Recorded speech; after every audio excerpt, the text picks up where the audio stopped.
My name is Chris Covelli, C-O-V-E-L-L-I, and I'm the spokesman for the Lake County Major Crime Task Force. This morning we're going to provide you with some updates about where the investigation has led thus far, where we're at, and where we're going to be moving forward. So over the past 24 hours, there's been a significant amount of information obtained by investigators, and this consists of the extremely hard work by Highland Park Police, the Major Crime Task Force, State Police, ATF, and the FBI. Everybody has been collaborating very well to further this investigation. The community has been absolutely terrific as it comes to reporting information that they have, things they may have witnessed, things they may have seen, turning over video that has really helped us further the investigation and aid investigators. One point I just want to clarify is Robert Primo III, he's 21. He'll be 22 in September of this year, and he's a resident of Highwood. So throughout the past 24 hours, investigators have spoken with numerous witnesses, some of the survivors. They've had the opportunity to review numerous video clips, both from cell phone video recordings and fixed cameras in the area, and they've conducted a number of other follow-up investigations. And based on where we're at this point in the investigation, and some of this is still preliminary, so is subject to change as we keep moving forward, but we do believe Primo pre-planned this attack for several weeks. He brought a high-powered rifle to this parade. He accessed the roof of a business via a fire escape ladder and began opening fire on the innocent Independence Day celebration goers. The rifle was purchased in Illinois, and the information we have thus far is that it appears to have been purchased legally by Primo. During the attack, Primo was dressed in women's clothing, and investigators do believe he did this to conceal his facial tattoos and his identity and help him during the escape with the other people who were fleeing the chaos. During the attack, we believe that Primo fired more than 70 rounds from this rifle into the crowd of innocent people. Following the attack, Primo exited the roof, he dropped his rifle, and he blended in with the crowd, and he escaped. He walked to his mother's home, who lived in the area, and he blended right in with everybody else as they were running around, almost as he was an innocent spectator as well. He borrowed his mother's vehicle. We issued an alert yesterday afternoon. Chief Jogman provided the vehicle information and Primo's information.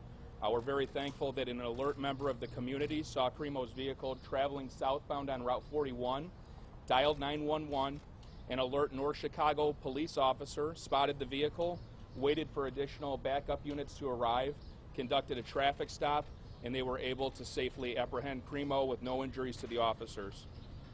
Inside the vehicle, there was a second rifle located. Indications is that was purchased by Primo as well. Thus far, over 30 people were injured during the attack, and this does not include the 6 who lost their lives. Right now, Primo remains in custody at this time. There are no indications that there was anybody else involved in this attack. By all indications, it appears Primo was acting by himself. The Lake County State's Attorney's Office has been with us from the ground level. They're with us this morning. They were with us through the night. We continue to review the information. Investigators are still developing leads and very critical information. Once we're at a point where we're ready to review all of that information for charges, we will sit down with the state's attorney and review for criminal charges. I'm going to turn this over to the mayor, and then I'll be back up to answer questions. Mayor, thank you. Thank you. Today is a day of grieving together, a day to pause, a day to remember those who left us, those who were injured, and for strength for our community. Several vigil and prayer services are taking place today, both inside and beyond Highland Park. They are as follows. The Community Church of Lake Bluff, 117 East Scranton Avenue, Lake Bluff, will hold a prayer service today at noon. The service will include prayer and music at Christ Church on the corner of Route 60 and Waukegan Avenue in Lake Forest. Trinity Grace Church and Christ Church has organized a community prayer gathering at 3 p.m. at Trinity Grace Church, 1506 Half Day Road, Highland Park. Everyone is welcome. Highland Park Presbyterian Church, Trinity Episcopal, and other area faith leaders will hold an ecumenical community prayer vigil today at 7 p.m. at the Highland Park Presbyterian Church, 330 Laurel Avenue, Highland Park. All are welcome. Today, Highland Park High School, located at 433 Vine Avenue, in conjunction with community partners, is hosting crisis counseling until 2 p.m. and is open to everyone. No appointments are necessary. Additionally, a Family Assistance Center will open tomorrow, July 6th at noon, to provide support services and crisis assistance to those who were directly impacted at the parade. The location and hours of operations are pending. We'll get that information to the community as soon as we have it. Please go to the city website for more information. The Highland Park Police Department, the American Red Cross, and the FBI Victim Services Response Team are assisting with additional partners. The teams will engage with victims and families to assess their immediate needs and provide crisis intervention and other forms of emergency assistance. Anyone who is a victim of the incident and is in need of support can call 800-CALL-FBI. I know what a generous community we are a part of, and we are overwhelmed with the amount of support offered not only from those in Highland Park, but the surrounding region and throughout the nation. Thank you. For those who are looking to donate to victims and in support of the community, we ask that you be mindful of potential scams on GoFundMe and other fundraising avenues. This afternoon, we'll share additional information on the city's website regarding how to donate to the victims, survivors, and those who support the community. For all who have reached out with offers of equipment, food, and professional services, we thank you. Thank you all for coming out today. I'll now turn the mic back to Deputy Chief Cavelli. Thanks, Mary. Any questions? Yes, Justin was saying, can you tell us about the motivation? Is the suspect cooperating, answering questions, and what more are you learning about the motivation either from him or from his online person? At this point, we have not developed a motive from him. Investigators are very much furthering the investigation. They have been in discussions with him. I don't have anything to say about motivation thus far because it hasn't been provided. Sir, we've seen disturbing videos online. Were warning signs missed? The question was, there's disturbing videos online that have been seen. We are reviewing those. Those are going to be a part of any investigation efforts by our task force investigators, Highland Park Police. We'll look at them and we'll see what they reveal. Chris, can you give us an idea where in Illinois did he purchase the weapons? And also, when he went to his mother's house, did he tell her what he had done, or was she unaware? The question was, where did he purchase the weapons, and did he tell his mother what he had done? He purchased the weapons locally, within the region, so the Chicagoland area. When he went to his mother's, we have no indication that he provided any information to her. And did he make, can you give us an idea of how many weapons did he purchase, and when was it? So he was in possession of the firearm the day of, the rifle. He was in possession of another rifle in his vehicle when he was pulled over by police. He also had other firearms that were recovered from a residence that he was living in Highwood. Those were all in his name? They were in his name. And all legally purchased? They were legally purchased. How many weapons? This level of disguise, right? So how did you guys identify him at this point? I mean, clearly there was a lot of planning. Do you have an idea of when he placed himself on the roof? Like, is there a timeline? So we are working on the timeline, and we don't want to come out with inaccurate information on timing. One of the asks that we have is members of the community, if you have any video of this individual that is walking toward the parade, at the parade, potentially on the roof or exiting, to please call 1-800-CALL-FBI. As far as the disguise went, he wore that in an attempt to conceal himself. Do you have pictures of that you can offer? I mean, what did he look like? Or Potentially, I'll look into that and I'll have to get back to you. Considering the extensive digital trail, the disturbing videos, the amount of views garnered, was he known to law enforcement beforehand, and if not, why not? I can't get into that right now. There have been some law enforcement contacts, nothing of a violent nature. I can't get into the specifics of the context of it. And how many rifles? Our colleagues at NBC News are reporting that he purchased multiple weapons. Can you give us any details as to the weapons and how many he may have been in possession of? At this time, I know of the 2 rifles, and I know that there were potentially pistols that he had owned as well. Sir, has he made any statements to investigators, and does he have an attorney? I'm not going to go into what he may or may not have said. The investigation is still moving forward. I'll provide that information later on. Did you break down? He targeted anyone specific or was shooting random? shooting appeers to be completely random. Did you identify him by chose the material? community because of the high population of Jewish people? I know people are concerned that it was an anti-Semitic attack. We have no information to suggest at this point it was racially motivated by religion, or any other protected status. Chris, with all the videos that appeared on. I believe still in place is an assault rifle ban in Highland Park. Is that correct?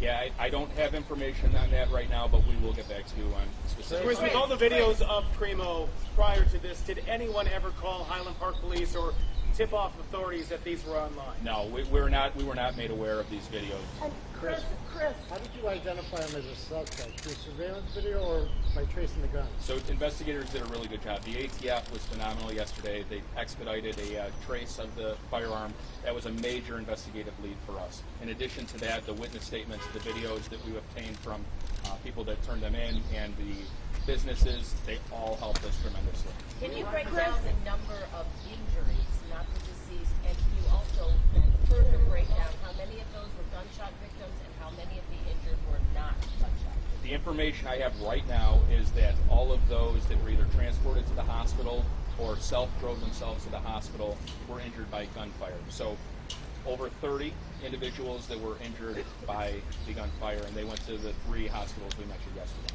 Chris, if he was dressed up as a woman, how were you able to identify so early on that you were looking for a male and the age range?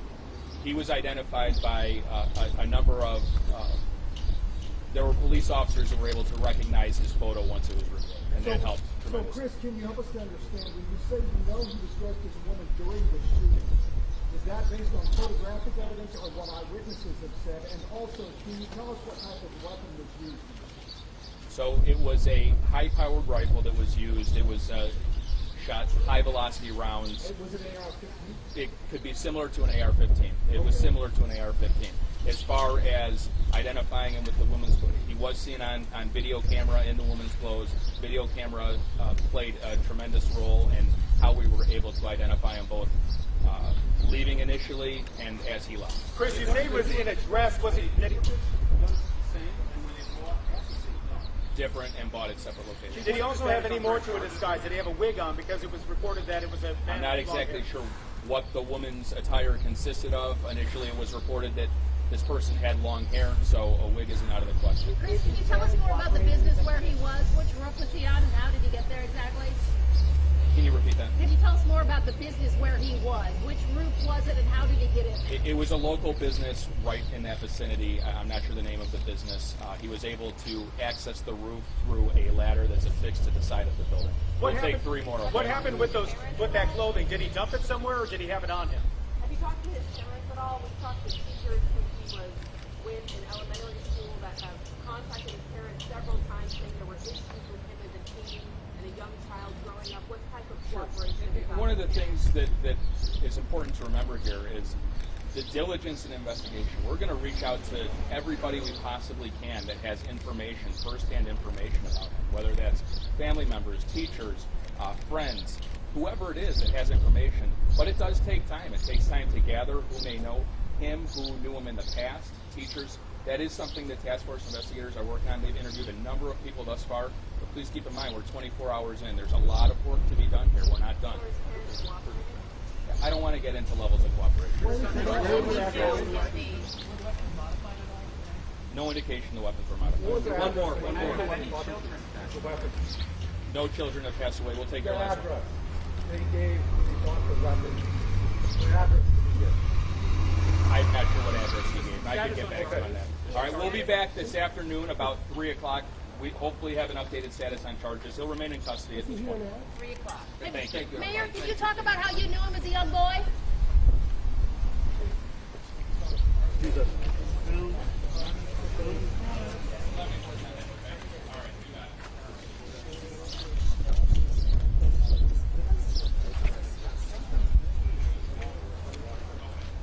let you know.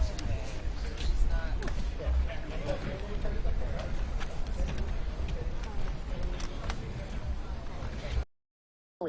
They did say that this was a pre-planned attack, that it had taken several weeks for him to plan, but they still have not found an exact motive Live Now from Fox is going to be staying on top of the latest when it comes to this tragic story out of the Chicago area.